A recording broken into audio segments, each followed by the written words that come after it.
Hello viewers, আজকের ভিডিওটিতে আমি দেখাবো কিভাবে আপনারা আপনার সিগনেচারের ব্যাকগ্রাউন্ড রিমুভ করবেন। যেমন এই সিগনেচারের ব্যাকগ্রাউন্ডে সাদা অংশ দেখতে পাচ্ছেন যে এটা আমি রিমুভ করে এটাকে শুধু সিগনেচারটাই আমি রাখবো।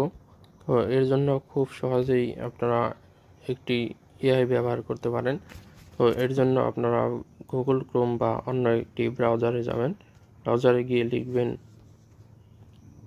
সিগনেচার ব্যাকগ্রাউন্ড রিমুভার, এটা লিখে সার্চ করবেন। তো প্রথমে এই যে ওয়েবসাইটটি দেখতে পাচ্ছেন যে remove.bg, এই ওয়েবসাইটে চলে যাবেন। তারপরে রিমুভ ব্যাকগ্রাউন্ড ফ্রম সিগনেচার এখানে ক্লিক করবেন। এরপরে আপলোড ইমোজি ক্লিক করে আপনার ইমেজটি এখানে আপলোড করবেন, সিগনেচারের ইমেজটি।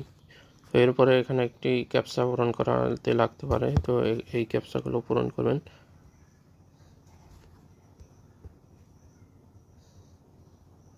এরপরে কিছুক্ষণ সময় নেবে আপনার ব্যাকগ্রাউন্ডটি রিমুভ করতে। তো দেখতে পাচ্ছেন যে এটা কিন্তু অলরেডি ব্যাকগ্রাউন্ড রিমুভ হয়ে গেছে। এখান থেকে ডাউনলোড করে নেবেন। তো ডাউনলোড করার পরই আপনি যদি এখন গ্যালারিতে যান তো দেখতে পাবেন যে আগের এইটা এইরকম ছিল, এখন এইরকম হয়ে গেছে, আপনার ব্যাকগ্রাউন্ড কিন্তু রিমুভ হয়ে গেছে। তো এই সিগনেচার আপনারা যে কোনো সার্টিফিকেট বা অন্য কোনো জায়গায় যদি দরকার পড়ে এই সিগনেচারটি আপনারা ব্যবহার করতে পারেন খুব সহজেই।